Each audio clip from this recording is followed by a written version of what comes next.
Estoy porque, ay cabrón, ¿qué dice aquí? Desliza, no, está bien, está funcionando. Porque ayer no tuve Facebook, bueno, qué desmadre que me lo tenían censurado. Estoy acordando, según que por unas fotografías, es absurdo porque había una playa nudista, algo se estaban discutiendo, alguna playa nudista en México, me parece, algo ahí le di RT en Twitter, y entonces salieron con eso, que pornografía, hay monas ahí que se encueran y hacen desfiguro y medio, como decía mi abuela, y no pasa nada, y me cuenta que todo el tiempo son contenidos políticos, porque eso también tenía un contenido político, tenía que ver con eso, pues la bloquearon. Entonces, desde el sábado, domingo que estuve en San Salvador, en Hidalgo, y quise transmitir mi intervención en vivo, no hubo manera. Por cierto, hoy empiezo con eso. Ahí estuve con la diputada local Lisset y con Cipriano Charrés, diputado federal, que fueron a agradecer ahí la elección. Y hoy me llamaron que estaban protestando afuera del Congreso local de Hidalgo, porque en todos los estados donde fueron contundentemente arrasados los gobernadores, están haciendo maniobras para legislar, queriendo quitarle facultades al Congreso frente a la pérdida que van a tener del poder legislativo. Ahí los medios calladitos, no fuera López Obrador, pero los gobernadores como caciques están pues buscando no reconocer en los hechos el resultado adverso que les fue dado. En un régimen parlamentario, cuando se pierde una elección así, el Ejecutivo tiene que presentar su renuncia. No vivimos un régimen parlamentario, se da una convivencia. A Enrique Peña Nieto, gobernador del Estado de México, le tocó que el PRD tuviera mayoría a la mitad de su gobierno. Higinio Martínez, hoy senador de la República, fue el coordinador de los diputados, y en vez de agarrarlo de donde les platiqué, negociaron con él, y ahí en los maeseops, eso es el Estado que más pervierte a los políticos opositores, busca comprarlos, busca seducirlos, por decirle de manera elegante, pero estos gobernadores, como presidente va a ser López Obrador,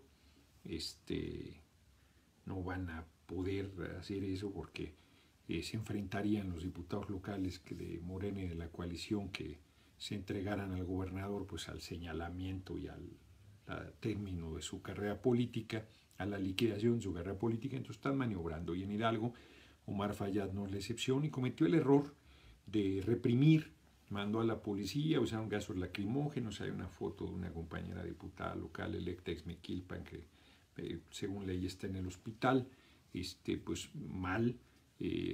Yo hablé con el gobernador a instancias de Charrés, que me pidió intervenir.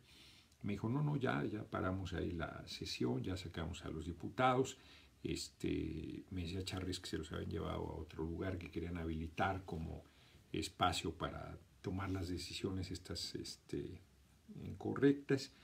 No sé en qué, yo francamente creo que han de haber detenido, porque las cosas se pusieron muy tensas. El jueves va a haber una manifestación, yo tengo un compromiso temprano, voy a tratar a ver si alcanzo a llegar, ya me diré, porque además lo tengo en el sur de la ciudad, si puedo los acompañar el jueves al mediodía en la manifestación que van a hacer.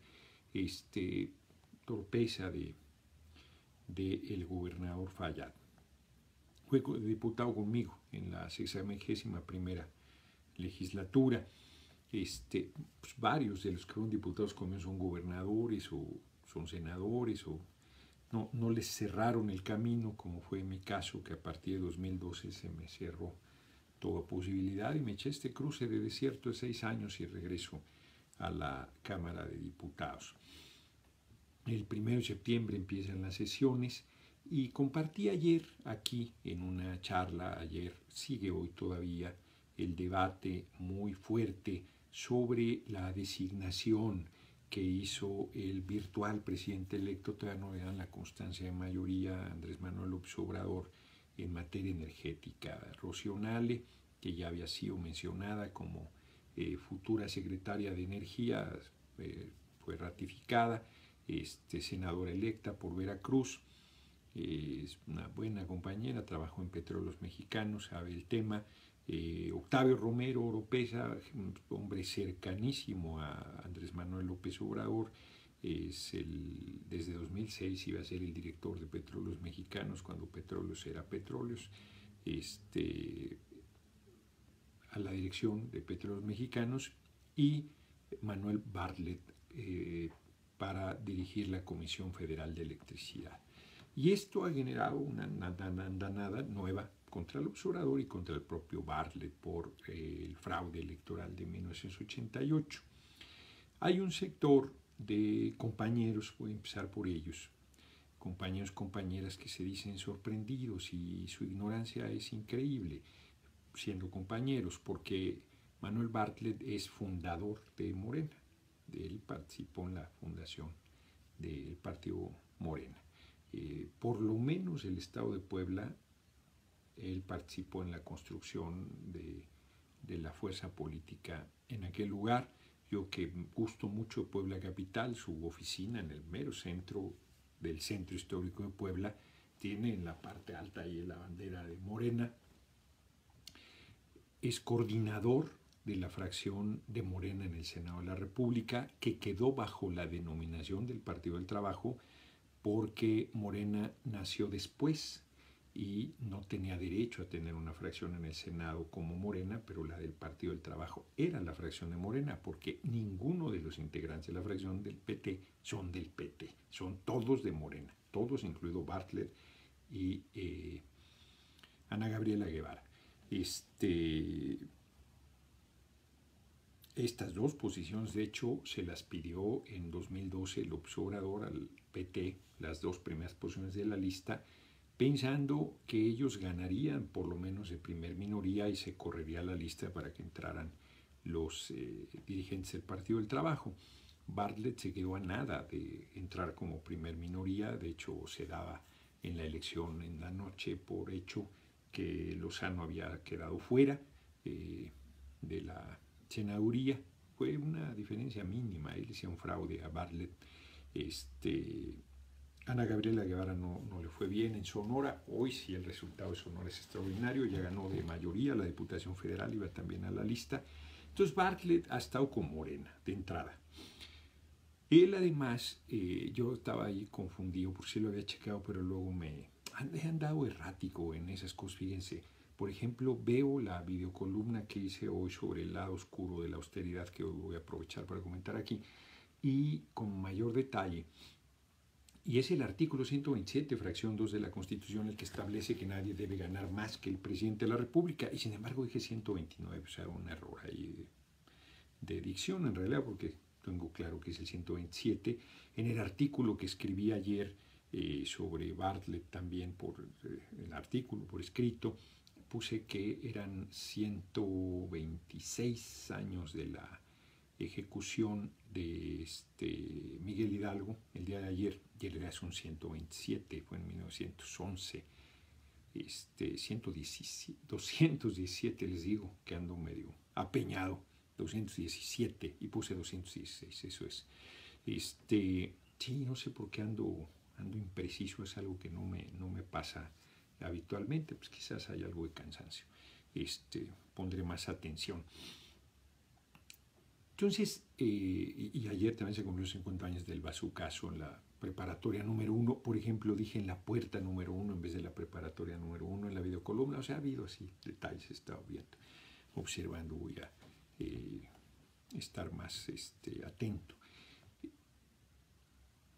Las críticas a la designación de Bartlett pues o sea, quien tiene derecho a opinar lo que quiera, y pueden, a mí me consta que en Morena, en el movimiento, Bartlett no es una figura apreciada por un sector pues que no le perdona lo del 88, cuando en realidad en 88 Bartlett quiso ser candidato a la presidencia y se la dieron a Carlos Salinas de Gortari, y él que no era secretario de Gobernación y era el presidente de la Comisión Federal Electoral. Y no puede evadir esa responsabilidad, aunque él sostiene que él no operó el fraude electoral.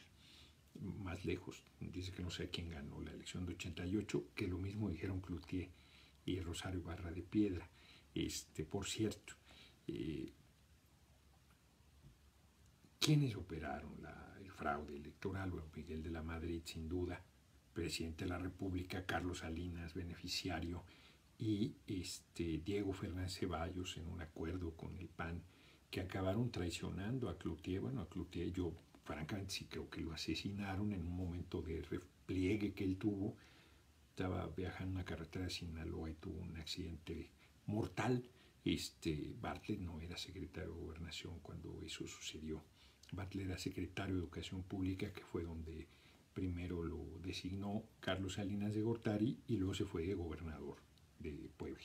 Entonces, a mí me parece, yo entiendo a Manuel Cloutier, hijo, fue diputado conmigo, que esté indignado, que le señale a Bartlett, pero yo creo que se equivoca. Yo creo que se equivoca francamente en el tema. Lo hace responsable de una serie de cosas que, desde mi punto de vista, Bartlett no es responsable. Ese es un asunto de un debate que en todo caso pues Bartlett le responderá o no. Ayer el propio Bartlett sale a declarar y hay una declaración pues, que yo pensé que le iban a dar más vuelo por sacar de contexto, como lo hizo originalmente el Reforma, donde dice que son estupideces que lo señalen como responsable del fraude electoral, y algunos medios al principio lo manejaron como que eran estupideces las críticas. Cada quien tiene que hacerse cargo de su trayectoria, y Bartlett pues, no es la excepción, pero es injusto que no se les reconozcan los 18 años que lleva en primera línea defendiendo el patrimonio nacional, particularmente en la industria petrolera y energética. En 2000, que pierde el PRI la presidencia de la República, el Partido Revolucionario Institucional buscó modificar sus estatutos para validar junto con el PAN y el gobierno de Fox la privatización de Pemex y de Comisión Federal de Electricidad. Los estatutos del PRI lo prohibían explícitamente, porque eso es una cosa surgida de la Constitución y de las que el PRI podía sentirse orgulloso. Y exitosamente desde el Senado de la República, Bartlett encabezó la lucha dentro del PRI para que no se realizara la modificación de los estatutos y defendió tanto a CFE como a Petróleos Mexicanos. En 2006 llamó a votar por López Obrador, no apoyó a Madrazo, el candidato del PRI, y él tuvo su propio cruce de desierto de 2006 a 2012. Yo no sé si en 2009, cuando yo fui diputado, él no quiso ser diputado federal o si no le ofrecieron esa posibilidad, pero en 2012 le ofrecieron la candidatura al Senado, que es la que mantiene a la fecha. Él, reitero, es fundador de Morena, es un patriota, es un hombre comprometido, ha decidido terminar políticamente bien sus días, y eso no lo exime de su responsabilidad en el fraude electoral de 1988. Tatiana Cloutier, yo creo que por la misma razón que su hermano Manuel, plantea de manera tajante que había mejores perfiles, y yo, como soy, le pregunto pues que digan nombres que me gustaría saber, que tengo hambre de saber, y me gustaría conocer esos perfiles. Y entonces un tipo ahí me puso que era un Barbaján, que era por su padre, pues que lo diga ella, así como está diciendo Cloutier, que lo diga ella explícitamente, que ese es el problema. Yo creo que no se anima a decirlo porque es temerario, o sea, un señalamiento de esa dimensión. Entiendo la tragedia política envuelta que está, ambos, a pesar de la traición que Diego Fernández Ceballos y todos los que estaban en el PAN en ese momento hicieron de Cloutier padre, ambos siguieron su carrera política en Acción Nacional. Manuel Cloutier renunció al PAN justo en 2012, cuando salió de la candidatura de la Diputación Federal. Quiso ser candidato independiente a la presidencia, no le dieron el registro, y en 2015 exitosamente ganó de mayoría la Diputación Federal, el único diputado sin partido que llegó a la Cámara de Diputados y que termina su periodo. Quiso volver a realizar la hazaña como senador de la República y fue avasallado por la ola en torno a Morena y el esfuerzo encabezado por López Obrador. Se ganaron los dos senadores en el caso de Sinaloa, como en la mayoría de los estados de la República, y Cloutier quedó fuera. En el caso de Tatiana Cloutier, ella ha estado apoyando al movimiento, porque su jefe, Romo, Alfonso Romo, el virtual secretario responsable de la oficina de la presidencia del gobierno popular que encabezara López Obrador, pues la ha designado y supongo que hubo el acuerdo, la sugerencia, no sé cómo se ha dado ese acuerdo para que coordinara la campaña. Hizo un papel sobresaliente, reconocido por la mayoría de compañeros y compañeras.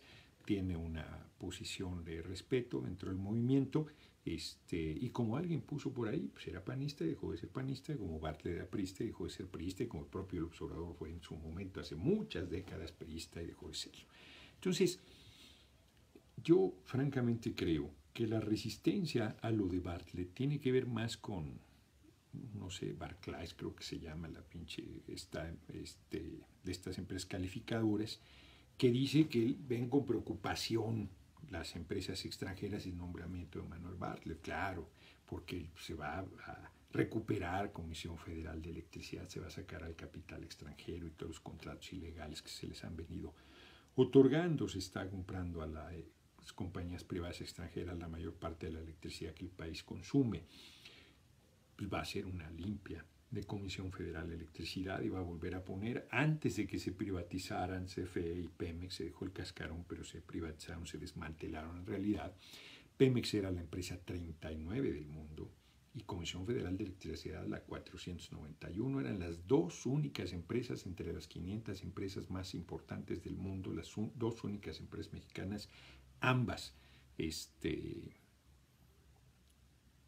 del pueblo de México. Estoy omitiendo una tercera porque hay tres. Número 139, American Mobile, de Carlos Slim, que en realidad era Teléfonos de México y que también era una empresa pública.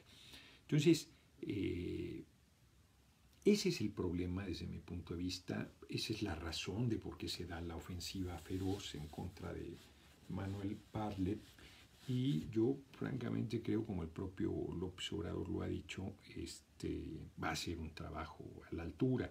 Este primer gobierno popular, porque pues, es la primer formación, pero las presiones sobre el gobierno van a ser enormes. O sea, hay que recordar que yo dije, la luna de miel se va a acabar rapidito y se acabó rapidito. Se fueron con lo de fideicomiso, que fue una patraña, que ya salieron medio a disculparse los del INE, pero por lo pronto la multa está y se tiene que estar litigando en el Tribunal Electoral del Poder Judicial de la Federación. Algunos, como el tipejo pseudointelectual de Mauleón, salió a decir que debería anularse la elección en una cosa temeraria. De plano el INE salió toda la plana completa encabezados por Lorenzo Córdoba a decir, no, eso no tiene nada que ver, o sea, la elección está en firme, el resultado es indiscutible, la decisión del pueblo está sólida y quien ganó la elección fue Andrés Manuel López Obrador, solo faltaba que no. Pero ahí los ánimos golpistas empezaron a perfilarse, empezaron a vislumbrar.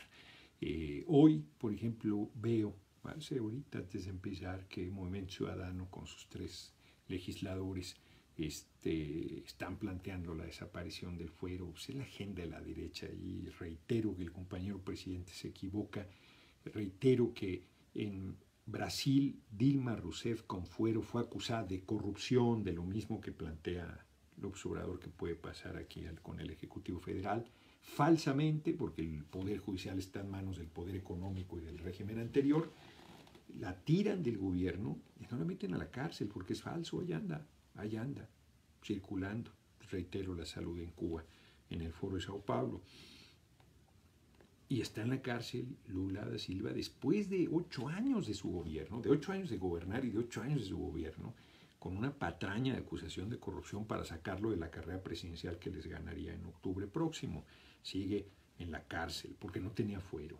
En Ecuador, el vicepresidente Jorge Glass con fuero fue desaforado y enviado a la cárcel con falsas acusaciones por el traidor de Lenin Moreno, supuestamente por cosas de corrupción con Odebrecht, que aquí en México sí han sucedido que no han tocado nada. Bueno, tenía fuero y lo tiraron, y está en la cárcel, y al expresidente Correa lo quieren meter a la cárcel, y bueno, vieron que Assange lo quieren expulsar de la embajada de Ecuador para entregarlo al gobierno de Estados Unidos, donde podrían inclusive imponerle la pena de muerte, que es una cosa verdaderamente brutal.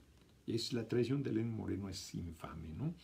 En Argentina quieren meter a la cárcel a la expresidenta Cristina Fernández, también con lo que se le ha llamado la judicialización, que es una patraña y que en realidad es el que te inventan delitos como se los han inventado a los opositores siempre. Los que son presos políticos por eso, porque son presos de conciencia y les inventaron delitos que no tienen nada que ver en realidad con la actividad que ellos realizan. No tiene fuero, ya es expresidenta. Entonces es una necesidad lo de quitar el fuero, se está planteando aquí en México hacerlo. Yo ahí ya dije que me voy a plantar en contra de esta posición, con los argumentos, con las razones, con los fundamentos. Y este es un nuevo ataque contra el gobierno popular, hombre. Lo de Bartlett es en realidad un pretexto para seguir golpeando, mañana va a ser otra cosa. Y la ofensiva contra el gobierno popular de López Obrador va a ser enorme. Y la posibilidad de que ese primer equipo que está presentando al gobierno se mantenga a los 6 años, pues, se antoja difícil, porque pues, las presiones van a ser muy, muy grandes, realmente muy grandes. Él ha mandado un mensaje ahí de conciliación, de que no se pongan nerviosos, de tranquilos, y de todos modos la artillería se le ha ido con todo encima. En el momento que se tomen las decisiones de recuperarse de recuperar Pemex formalmente, pues ahí hay bronca mayor.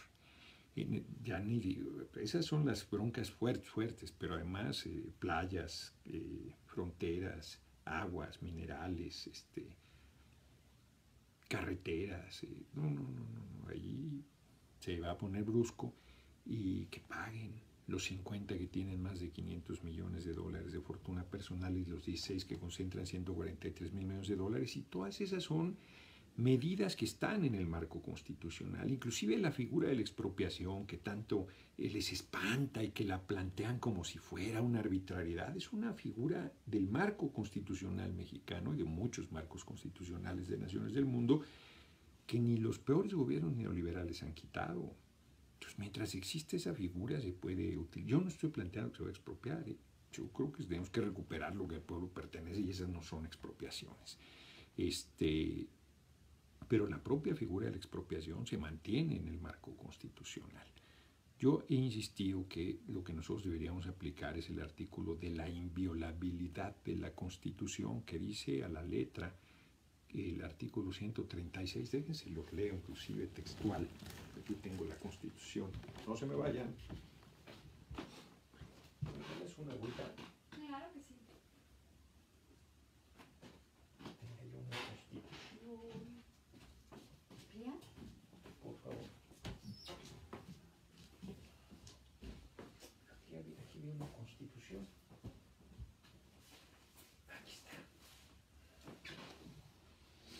Tengo un desmadre de libros por todos lados y yo había visto la Constitución aquí cerca y ya no la encontraba, pero sí ahí está. Fíjense que me frío hoy que fui al cine. Me fui sin chamarra, pues estaba haciendo un calorón y cuando salí estaba frío, cabrón. Qué tontería. Me siento...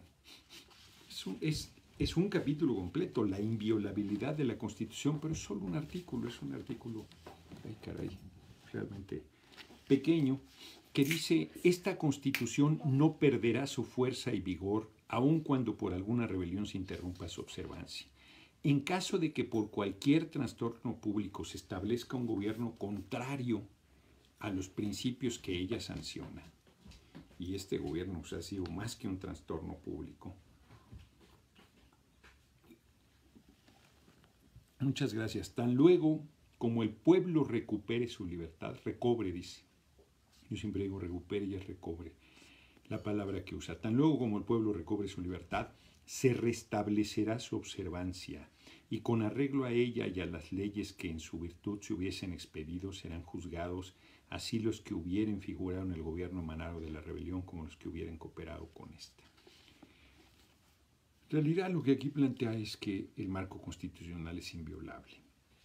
Claro, me dirán, este artículo está inspirado en muchísimos golpes de Estado y rebeliones militares que se dieron en el siglo XIX y que hacían que llegaran gobiernos de fuerza de facto, rompían el marco constitucional y hacían lo que les daba la gana. Y lo que aquí está previendo este artículo es eso, que si llega un gobierno contrario al marco constitucional, todo lo que haga no vale. Eso es lo que en realidad está planteando. Si es vía una rebelión o es vía un supuesto proceso democrático, pero que en realidad cuando toman protesta, que es la manera en que se le dice aquí formalmente a que asumes el cargo, lo que juras es guardar y hacer guardar la Constitución. Esto es cumplir el marco constitucional. No voy a pensar en que guardar es meterla por ahí y hacer lo que su chingada gana le dé. Al llegar un gobierno contrario al marco constitucional, aquí dice claramente la inviolabilidad de la Constitución. Al haber liquidado el artículo 3 de educación pública, laica y gratuita, el 27 de que toda la riqueza del subsuelo pertenece al pueblo, agua, minerales, petróleo, todo, el 123 de los derechos de los trabajadores y el 130 que tiene que ver con el Estado laico, pues evidentemente está rompiendo el marco constitucional. Son los 4 pilares surgidos del movimiento revolucionario de 1917, porque yo les recuerdo que el constituyente del 17 no hizo una nueva constitución, sino fundamentado en la constitución de 1857, metió esos 4 pilares producto de la Revolución Mexicana. El constituyente de 1897 sí hizo un nuevo marco constitucional, que es en realidad el que sigue en vigor en nuestro país. Hay una discusión que hay que cambiar la Constitución. Yo creo que se equivocan. Yo creo que la mayor parte del marco constitucional está vivo, que te encuentras joyas como la que acabo de comentar y muchas otras más, y que lo que tenemos que hacer es restablecer el marco constitucional de 1917 y con eso le das marcha atrás a las reformas neoliberales. Yo creo que debemos empezar con la laboral y la educativa y posteriormente ya con el presidente López Obrador en el gobierno discutir el tema energético para recuperar todo lo que es el pueblo y ponerlo a su servicio. Y Bartlett ahí va a ser fundamental en Comisión Federal de Electricidad. Pues va a ser clave, no se va a prestar a que le den lana para hacerse loco con los contratos que entregaron a las transnacionales. O sea, porque ningún señalamiento, miren que ha habido una andanada en su contra y ni un solo señalamiento ha habido de que tenga un enriquecimiento así a Insidia, que fue gobernador de Puebla y que se había quedado con nada, porque pues no puedes, hombre, tú no tienes oportunidad de ser opositor si eres deshonesto, te hacen pedazos rapidito. Entonces, pues tienes que ser impecable. Si no haciendo nada te inventan cosas, ¿no? A López Obrador le inventaron patraña y media, ¿no? La manera, Meade cerró bien al reconocer, porque forzó a Anaya a reconocer el día de la elección el resultado adverso, pero en la campaña fue terriblemente miserable lo de Néstor Salgado, que ya inclusive lo multaron al PRI y no ha hecho, según está bien educado, no ha tenido la bonomía de salir a decir, oigan, pues sí, no fue falso lo que yo dije, lo que dijo Jiménez Espriu, que es un hombre honorabilísimo, es una canallada también, francamente mal, ¿no?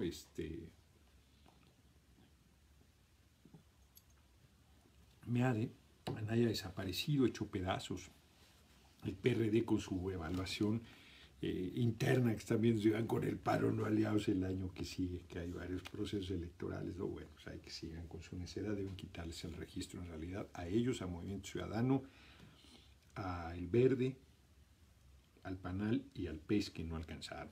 PANAL es el único partido que ya se dio por muerto, el PES ha seguido buscando la revisión en lo que a su derecho conviene, es parte de las razones de por qué no le han entregado la constancia al observador, porque ni el Frente Guango del PRD y PAN y Movimiento Ciudadano, ni el otro frente integrado por el PRI, el PANAL y ahora se me olvida quién más, el PRI, el PANAL y el Verde, impugnaron, que yo sepa, la elección presidencial.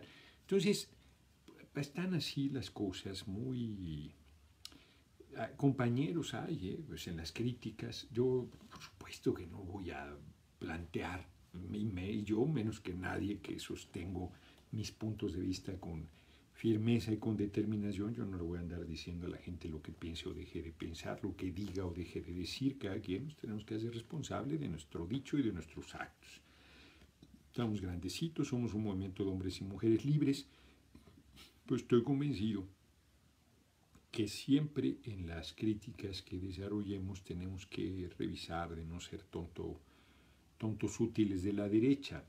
Yo, por ejemplo, la semana pasada pues, estaba muy indignado porque nos convocan a una reunión a los legisladores del Frente, de Juntos Haremos Historia, y yo llego a la reunión y veo el ambiente y digo, pues son puros de Morena.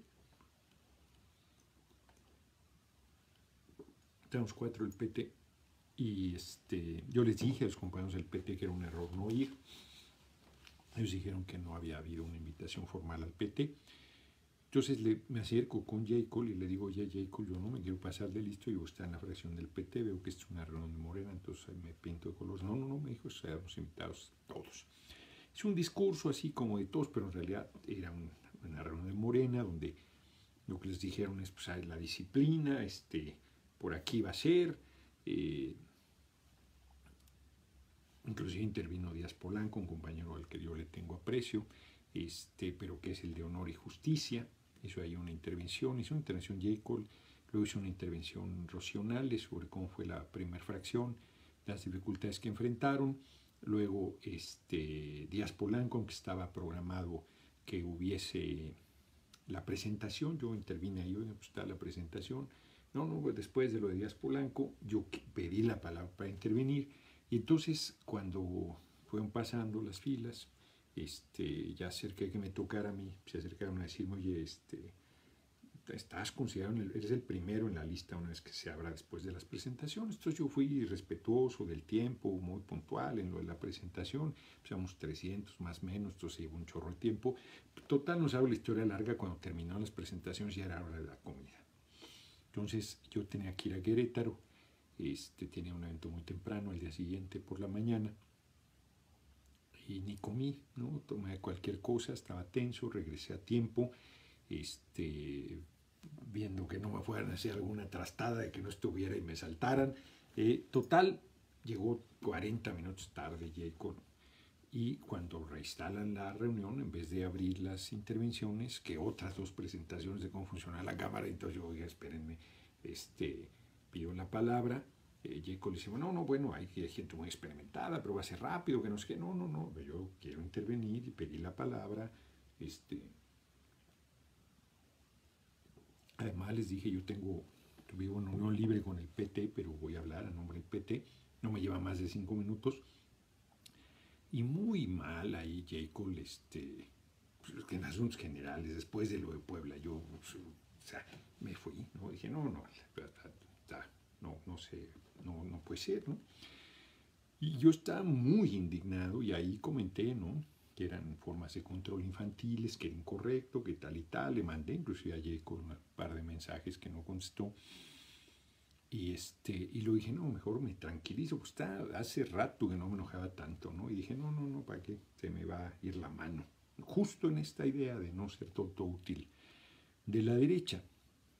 Entonces nosotros tenemos que, manteniendo nuestra visión, nuestra postura, pues cuidar al gobierno popular que encabeza el virtual compañero presidente López Obrador, porque va a haber, no va a ser terrible, lo van a querer tirar, Ahora, abajo, pues la expectativa de la gente, están subestimando al pueblo, están subestimando a la gente. Ahora que estuve en San Salvador, por ejemplo, en Hidalgo, pues la gente ahí está, o sea, la gente, a diferencia, como lo dijo Charres ahí en la reunión de otras elecciones que ya pasa y ya otra cosa mariposa, ahora la gente está ahí viendo y preguntando, interesada y promoviendo sus demandas.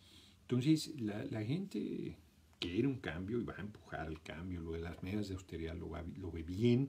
Como hoy lo digo en la videocolumna, hay una parte que es una parte muy despolitizadora y que hay que cuidar, porque pues, es esta idea de que la política vale madre y que no mereces, y que no, espérense, no, la política es al servicio de la gente, y tú mereces vivir bien, como todo el pueblo merece vivir bien de su trabajo, porque es tu trabajo y legítimamente estás aportando con tu esfuerzo en la parte que te corresponde.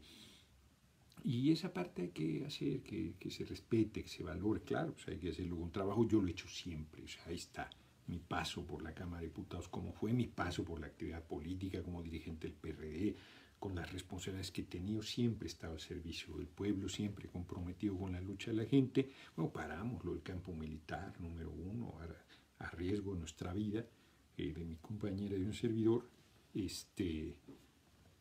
exitazo. Ahí participaron mi hermana Mónica, Valfre Vargas, mis sobrinitas, un grupo de compañeros cercanos, Martín Nolasco y Nakamura, siempre en primera línea ahí documentando, que fueron los únicos que iban, los medios no sacaban nada. Un puñadito estuvimos yendo. Pues ahí están los videos y toda la información y todo. Muy contento. Y siempre del lado de la gente. Entonces, ¿por qué te van a tratar mal? ¿Por qué no mereces que... Justo fui a Querétaro, tomo una foto de la luna, regresé un baboso. Tú hubieras ido en un camión, era más barato, tanto en carro y tanto en camión, austero. O sea, no soy austero. Yo estoy de acuerdo en las medidas de austeridad, renuncié a la mitad de mi sueldo, renuncié al seguro médico privado, renuncié al seguro de vida. Yo no soy austero, me gusta la buena vida, me gusta viajar, requiero de un vehículo seguro para viajar, no voy a andar escatimando, va a pasar lo que a la compañera María Jesús Zapatista, que en una van como la que se accidentaron las dos ahora en la carretera de la entrada de Pachuca, México, no son para el transporte, no son para esas cosas, pues perdió la vida un compañero en Baja Sur, y tuvo un accidente grave, la aspirante del movimiento indígena a la presidencia. Pues no puedes jugar con esas cosas, hombre, ni andar con necedades. O sea, tienes que tener condiciones adecuadas para hacer la tarea que vienes realizando al servicio de la gente. ¿Por qué yo no voy a andar con opales y dándome latigazos? Y yo no traigo ninguna culpa. Me gusta la vida, me gusta el disfrute. No, las cosas las compro con mi trabajo, con mi esfuerzo, no me las regalan. Bueno, hay compañeros que vienen y me regalan cosas, pero me prefiero, no robo a nadie. Entonces, no me van a decir a mí cómo viva. Vivo con decoro, de manera adecuada, ni en que gaste lo que legítimamente gano, ni como viaje. Es mi determinación. Con dinero público, eso es otra cosa. Dinero público, hay reglas muy claras, se tienen que respetar. Yo no tengo ningún problema en eso. No tengo ningún problema en que disminuyan los ingresos, en que disminuyan las prerrogativas de los partidos. No tengo ningún problema. Estoy de acuerdo. Lo que no estoy de acuerdo es en la despolitización. Porque la gente piensa, yo se les pregunté en campaña, ¿cuánto creen que se gasta en los partidos? 70%, 80%, no tienen ni idea. Medio punto porcentual en esta elección de 2018, incluida campañas presidenciales, prerrogativas de los partidos, el Senado, la Cámara de Diputados, con lo bien que ganan, senadores y diputados. Medio punto porcentual, 99.5% del presupuesto no se gasta en eso. Entonces ahí no está el problema. Que hay que disminuirlo, sí, que ha habido excesos, sí, que se tienen que revisar, sí, que es correcto este apriete por todos los excesos que ha habido, absolutamente de acuerdo. Pero de ahí a la despolitización, desaparece el financiamiento público, desaparece los pluris, desaparece el fuero, esa es la agenda de la derecha. Eso son cosas que no tienen nada que ver con los beneficios del pueblo, nada que ver. Lo que tiene que ver con el beneficio del pueblo es que paguen sus impuestos, estos 16 que concentran 143 millones de dólares. Lo que tiene que ver, ¿por qué nadie reclama lo que diariamente vive de infamia, no de los políticos, de sus patrones, que no les dan seguro social, que les dan salarios miserables, que cada mes le están haciendo firmar contrato? Hombre, me acabo de reunir con un grupo de profesores de las preparatorias del DF, 250 profesores son, que le dan clases a gente que tiene dificultades, sordomudos, que tienen de la marginalidad, además de la pobreza. Les pagan 100 pesos la hora, llevan 10 años trabajando, no les reconocen ningún derecho. Pues esas son chingaderas, la verdad. Eso no, ¿cómo se va a tolerar? ¿Cómo se va a tolerar? No voy a decir dónde, pero casi en cualquier partido de dependencia pública, las trabajadoras de limpieza son outsourcing, en la Cámara de Diputados, en la Cámara de Senadores, pues son chingaderas y le tienen que reconocer sus derechos a la gente. Aquí he tomado fotos de un hombre bien mayor, la mayoría de los que andan recogiendo la basura en la calle son mayores, y el gobierno del DF no los tiene considerados como sus trabajadores, son empresas externas, son chingaderas. El ejemplo que puse del hombre en Iztapalapa de 35 años que pintando una pared para un contratista le cae un cable lo electrocuta, le cortan los dos brazos, tiene madera y unos pinches ganchos en vez de manos. No tenía seguro social y no tiene una pensión. De por sí tenía una pensión muy modesta, pero como ni seguro social tenía, no le dieron nada más que una patada en el culo. Tiene 3 niñas que está sosteniendo el abuelo, a la mujer, a él y a las niñas, el hombre ya muy mayor. Bueno, estas son verdaderas hijeces de la chingada. ¿Qué es lo que tiene que ver los cabrones políticos con eso? Si no es este régimen económico voraz, rapaz, miserable, que no le reconoce los más elementales derechos al pueblo. O sea, que la gente tenga aguinaldo, que tenga vacaciones, una pinche vez al año, 10 jodidos días de vacaciones. Bueno, pues ni eso, porque cada mes le están haciendo firmar contratos con salarios miserables. Eso que tiene que ver, pues lo tenemos que cambiar. Se le tienen que restablecer los derechos de los trabajadores. ¿Y de qué cabrones sirve que se los restablezcamos si llegas a trabajar y aceptas que no te los respeten, aceptas que no te den seguro social, que no te den el contrato que te corresponde, que no te den las condiciones mínimas, no organizas tu sindicato, no organizas la lucha de tus derechos? Bueno, entonces ¿cómo vamos a cambiar las cosas así? Gente que acepta trabajar sin salario.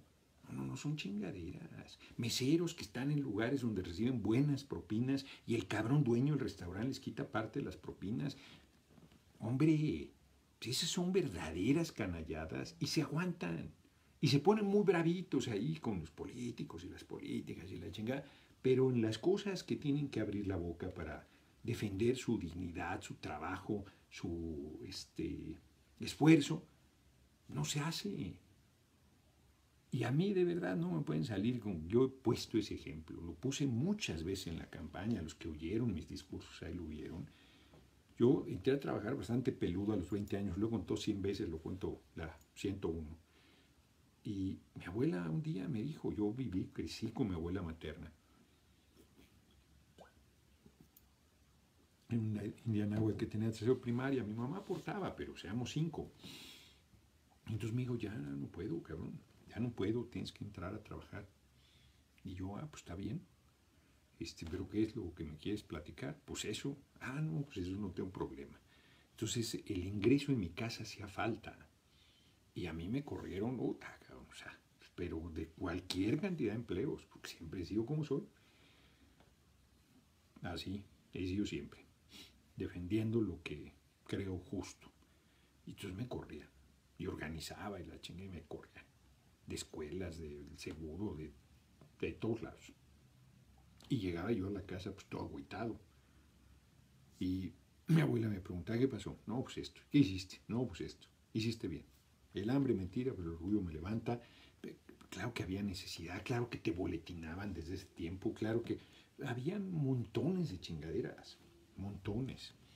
Y nunca me anduve arrugando porque, no, es que cómo que la llega luego, pues llegué a tener mi propio techo, mis propias responsabilidades todavía más directas, ¿no? Y nunca me aguanté ninguna bobada. Es más, yo dejé el seguro social, que fue el último trabajo estable que tuve, yo creo que ha sido a finales de los 80s, principios de los 90s, yo dejé todo por meterme de tiempo completo a la política y le metíamos tiempo, dinero, esfuerzo, trabajo, todo. Bueno, pues yo en el 92 fui presidente del PRD en Estado de México y las condiciones eran dificilísimas porque era el presidente y no recibía ni un centavo de ingreso. Yo tenía un taxi, trabajaba el taxi, le metía la chingada, o sea, no nada de que, sí, que disfrute, nada. Fueron años bien difíciles, muy duros. Cuando al PRD le tocaron las partes buenas, a mí me habían metido una madriza y estaba yo fuera de todo, que fue un cruce de desierto también muy fuerte. Nunca anduve ahí de lambiscón y renunciando a mis principios y renunciando a las convicciones y buscando acomodarme para que me dieran un huesito y no la estuviera yo pasando tan difícil. Nada. Hasta 2002, sí, fue un proceso larguito ese, cabrón, larguito que me eché.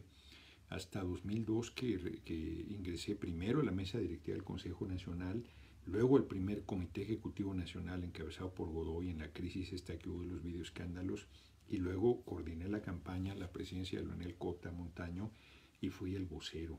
que me tocó ser vocero del PRD. Y luego, fíjense, de veras, ahora sí que haciendo reflexión sobre el tema, pues lo personalizo porque para demostrar que no estoy hablando de cosas que no haya hecho en mi vida. Yo renuncié en 2008, tenía el cargo de vocero del PRD y renuncié al PRD porque impusieron a Jesús Ortega como presidente del partido que no había ganado Alejandro Encinas. Dije, yo no me aguanto esa chingadera y adiós. Y me fui sin un clavo, sin trabajo, sin nada, cabrón.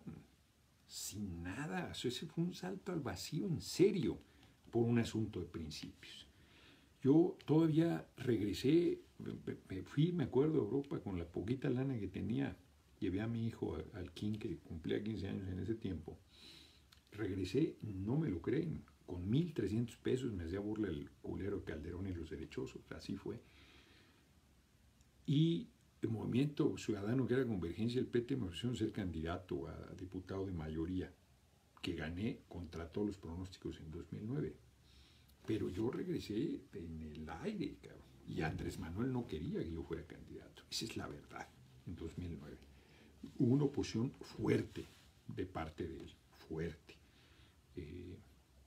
Y al final hubo una serie de circunstancias que favorecieron para que yo ganara la candidatura de diputado de mayoría. Entonces no me ha acomodado nunca, nunca he andado que, ay, es que cómo le voy a hacer, es que pobrecito, es que tengo que comer y la chingada. No, siempre he actuado con principios, con convicción, con la defensa de mis ideales, y claro, pues eso está cabrón, o sea, ser libre cuesta, ser libre implica responsabilidad, esfuerzo, determinación y dificultades grandecitas, ¿cómo no?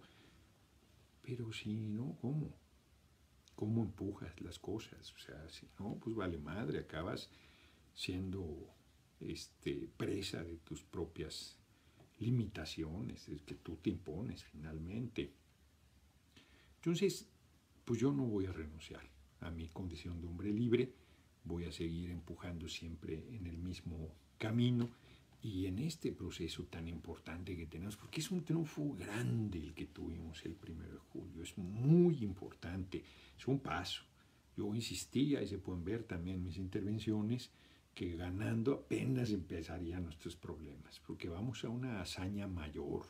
Andrés Manuel tiene con qué, está claro, es un hombre, no como él lo dice, no es juguete de nadie, va a estar al servicio del pueblo, es el único patrón que reconoce y hace bien, y por ahí vamos a ir nosotros también, nosotros lo vamos a apoyar con todo en este proceso tan importante, tan delicado, tan fuerte que tenemos por delante. Así es que yo toda mi solidaridad a Manuel Bartlett, creo que va a estar a la altura, muchos van a tronar de ese gabinete rapidito, no creo que vaya a ser su caso. El hombre tiene carácter, tiene experiencia, tiene conocimiento. Diría Cacho que también ahí tiene cuentas pendientes con Bartlett. No puedo creer que no crean que haya miles, no, seguro, millones inclusive de personas capaces. A la vez difícilmente encontrarás un hombre, todos son diferentes, hombres, mujeres, mejores o peores, difícilmente encontrarás un hombre que tenga el perfil que él tiene, una extraordinaria trayectoria política en cuanto a experiencia, mayor a más de 80 años, está más allá del bien y el mal, no busca riqueza, no busca estar reivindicándose, que es importante, es un patriota, es un nacionalista, conoce el área, ha hecho trabajo sobre el tema y va a hacer una aportación importante. La verdad es que pues es una de las áreas clave, para la producción industrial, para la producción agrícola, para el propio pueblo que se queja todo el tiempo del tamaño de los recibos, del costo de la energía eléctrica, en el norte por el calor, en el sur por lo que sea, pero en todos lados la gente se duele del tamaño del costo de la energía eléctrica, y me parece que ahí se jugará un papel importante y se buscará y se logrará al final que las tarifas sean justas, que esté produciendo la electricidad nuestra propia empresa, Comisión Federal de Electricidad, que saquemos al capital extranjero que solo busca la ganancia y que estemos haciendo las cosas en beneficio de la gente. Nadie es imprescindible, efectivamente también es así, ni nadie es nadie, pero siempre hay compañeros y compañeras que en el contexto, en el momento, en la coyuntura, pueden dar mejor rendimiento que otros compañeros y compañeras, y yo creo que él será uno de los que se destaque en la tarea que le han encomendado. Por lo pronto nos faltan todavía un chingo de meses, de aquí al 1 de diciembre, para que entre el compañero virtual, compañero presidente, y nosotros entramos ya en un mes. Mañana yo regreso a los recorridos en Iztapalapa, pero los combino con recorridos en el país. Estuve en Hidalgo el fin de semana, si puedo regreso el jueves por este conflicto que hay que comentar al inicio. El fin de semana voy a estar en el Estado de México, si mal no recuerdo. O sea que vuelvo otra vez a la actividad, no solo en mi distrito, que por supuesto lo atenderé prioritariamente, por compromiso con la gente, por el que se hizo directo, por interés de que en 3 años que habrá elección seremos los primeros diputados que podemos reelegirnos, y por supuesto buscaré la reelección del cargo. Pero voy a ir por todo el país, voy a impulsar toda la tarea necesaria. Yo creo que hay que democratizar la Cámara, el reglamento hay que cambiarlo, la ley orgánica hay que cambiarlas, no puede ser que los líderes de las fracciones decidan por sobre todos los diputados y diputadas, sobre todos los senadores y senadoras. Eso hay que modificarlo, hay que democratizar todo, el país, las instituciones, todo. Hay que generar un proceso de participación cada vez más abierto, cada vez más fuerte de la gente. Entonces, pues hay que meterle fuerte por ahí. Nosotros nos vamos a ir en ese compromiso mañana. En la mañana voy a una reunión del PT y en la tarde voy a las 2 primeras asambleas que habrá, 2 emblemáticas, porque una es en Cerro La Estrella, donde están justo construyendo una termoeléctrica de CFE, que serán de las cosas que habrá que hablar con Bartlett. Lo voy a ver el viernes y yo trataré este tema. Y voy a Mirasoles, que fue donde nos agredieron la primera semana, que ya pues eso va pues muy bien, pero de todos modos ahí los compañeros traen con un tianguis que se pone el fin de semana problema, pues se quiere extender a todos los días, querían poner los puestos fijos, les dificulta mucho la vialidad, entonces no puede ser, ahí tiene que haber un equilibrio, pues que sigan los fines de semana, pero que no, o sea, la gente tiene razón. Es una zona bien complicada, hay que mejorar las vialidades, una serie de cosas. Voy a la asamblea mañana, primero a Cerro La Estrella y luego a Mirasoles, y el jueves, el viernes tengo ahí recorridos en Iztapalapa también, que ahorita no tengo aquí a la mano, pero ya les iré comentando. Pues les agradezco mucho, les mando un abrazo. Por hice 2 seguidas porque ayer no pude transmitir por Facebook, que entra un número mayor de gente, quién sabe quién me está hablando aquí, pues ahorita le contestaré. Les agradezco mucho y esa es mi posición. Y cada quien, pues que defienda su posición y que la defienda con hechos sobre todo. Me parece que, como decía el buen José Martí, lo comenté ayer, qué bonito libro, lo mostré. Pues aquí lo tengo, justo lo mostré. Martí el Apóstol, de Jorge Mañac. Se encuentra aquí en librerías de viejo, bien barato, por Espasa Calpe, que lo editó. Me costó carísimo el cabrón, como más de 300 pesos, un libro viejito en Cuba. Está muy caro todo en Cuba, la verdad. Hermosísimo libro, ¿no? Les digo que lloré como si hubiesen acabado de matar a Martí cuando lo leí, literal a moco tendido. Es un libro bellísimo, gigante. Martí, con una visión de toda la patria grande, nuestra América, le llamaba él a la América Latina. Qué gran revolucionario, qué hombre más extraordinario, gigante, pudo haber sido el primer presidente de Cuba. Los hubiera no existen, otra cosa habría sido para Cuba desde un principio. Grande, muy admirado por Fidel Castro, conocía toda su obra. Yo creo que hay que leerla, la verdad. La lectura de este texto me obligó a pensar en la necesidad de leer toda su obra, que es un poco lo que me critica mi hermanito Juan Ramón Guzmán, allá de venezolano, de que he leído muchas biografías sobre Bolívar y no he leído directo sobre, que ahí la tengo, ¿no? Como 10, 12 textos de los trabajos de Bolívar.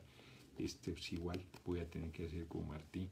Pero esta biografía, muy celebrada, por cierto, muy reconocida por especialistas y por el público en general, tuvo en algún momento críticas porque el autor no se quedó a jugársela con la Revolución Cubana, pero el libro es bellísimo, la verdad es que está escrito muy bien, es un libro extraordinario, se los recomiendo ampliamente.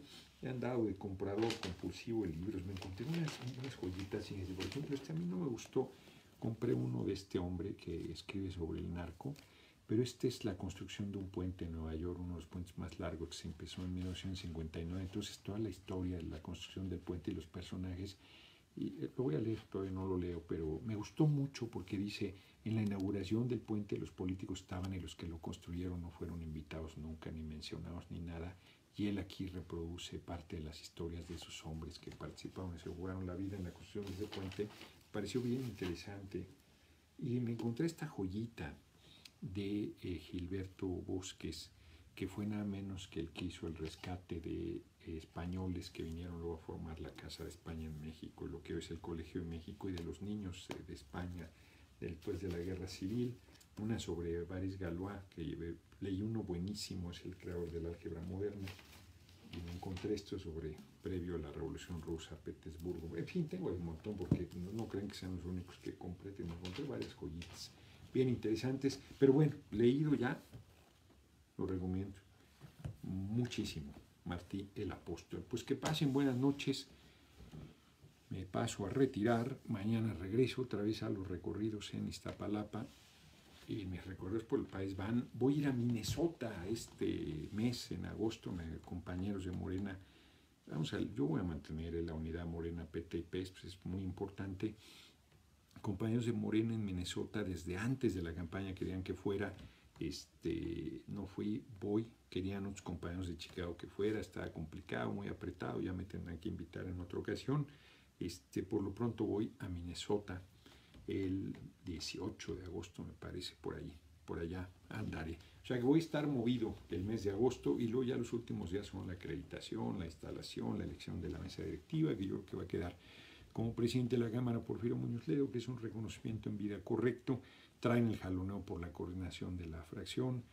A mí decían que se me iba a meter a Morena, que se iba a buscar la coordinación. Ahí, ¿para qué te metes en conflictos mayores? Yo sostengo, Morena y el PT deben democratizarse, son partidos que esa es su pata de palo, y no puedes democratizar si no es democrático en tu vida interna.